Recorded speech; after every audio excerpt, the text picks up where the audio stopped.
नमस्कार। साहित्य तक के बुक कैफ़े की एक दिन एक किताब में मैं जयप्रकाश पांडे आपका स्वागत करता हूं और आज मैं भारत में ट्रेड यूनियन आंदोलन के 100 वर्ष इस पुस्तक के साथ उपस्थित हूं। बीके सिंह इसके लेखक हैं। बीके सिंह ने समाज और राजनीति, स्त्री विमर्श, इन विषयों को अपने अध्ययन का आधार बनाया है। अर्थशास्त्र और जेंडर अध्ययन में परास्नातक और एलएलबी की उपाधि हासिल की है। सांस्कृतिक आंदोलनों, सामाजिक चेतना, प्रयोगधर्मिता, ये सब उनके प्रिय विषय रहे हैं।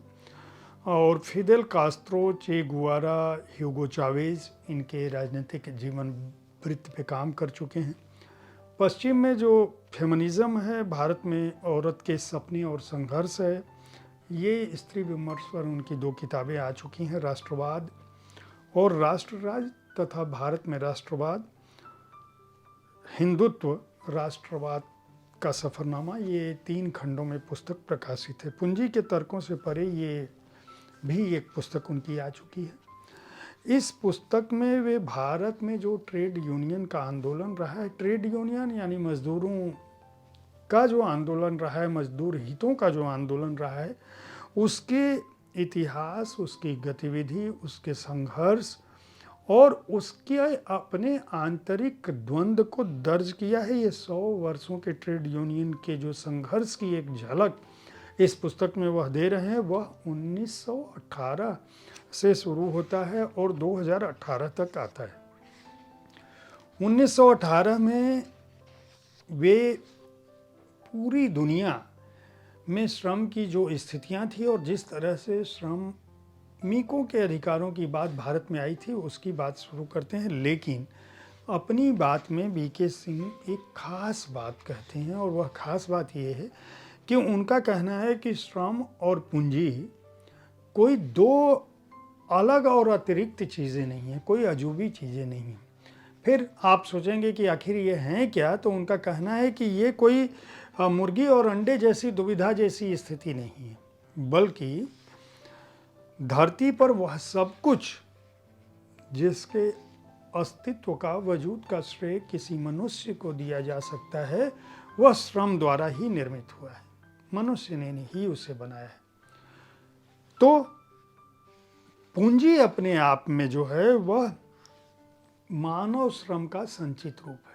यानी अगर किसी के पास पूंजी है तो इसका मतलब उसके पास श्रम करने वाले लोग हैं और जो पूंजीपति है वह सामूहिक तौर पर किए गए श्रम का लाभ अर्जित करता है। यानी किसी व्यक्ति के लिए कितने ज़्यादा लोग काम करते हैं, वही उस व्यक्ति की अमीरी का द्योतक है। यानी आप अगर श्रम को अर्जित कर लेते हो तो आपके पास पूंजी अपने आप हो जाएगी। दुनिया में जो श्रम का विभाजन है, उसी से लोगों के संचय की प्रवृत्ति बढ़ी। यानी हमारे लिए कितने लोग काम कर रहे हैं, वह, और इसी से संघर्ष की शुरुआत भी हुई। जो शुरुआती लड़ाइयाँ थी कबीलों की, स्थानीय कबीलों की एक दूसरे कबीलों से, वह श्रम की ही लड़ाई थी। चाहे उसमें ज़मीन आया हो, मालिकों का गुलामों के विरुद्ध रहा हो, सामंतों के विरुद्ध भूदासों का रहा हो, मालिकों के विरुद्ध गुलामों का रहा हो, किसानों का जो विद्रोह रहा हो, और बाद में जब औद्योगिकरण आया तो जिस तरह से विद्रोह पनपा और औद्योगिकरण ने जिस तरह से दुनिया के मजदूरों एक हो का नारा, लेनिन और मार्क्स का जो चिंतन है, वह सब कुछ किस तरह से भारत में आया, वो इसकी बात करते हैं। पुस्तक के माध्यम से वह 5 खंडों में, जो 5 मुख्य खंड हैं इस पुस्तक के, वह पहला खंड है ट्रेड यूनियन आंदोलन, एक परिचय। खंड 2 में, इस खंड में वो वैचारिकी की बात करते हैं, विकास क्रम की बात करते हैं। जो खंड 2 है उसमें भारत में ट्रेड यूनियन आंदोलन, भारत के ट्रेड यूनियन आंदोलन की बात करते हैं। पहले में वो पूरे दुनिया की बात करते हैं।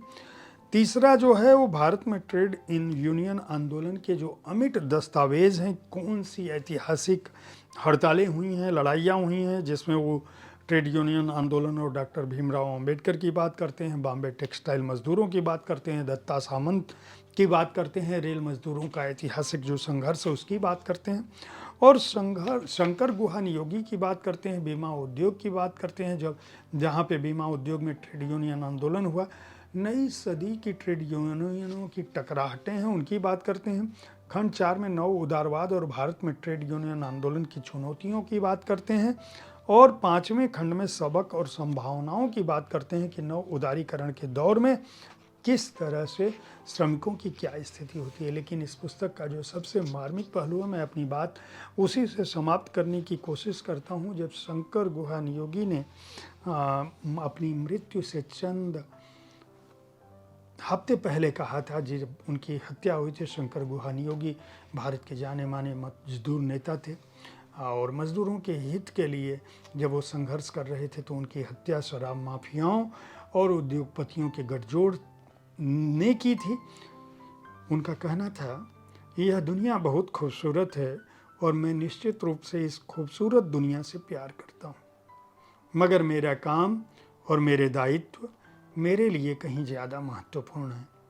मुझे उस दायित्व को पूरा करना है जिसे मैंने लिया है।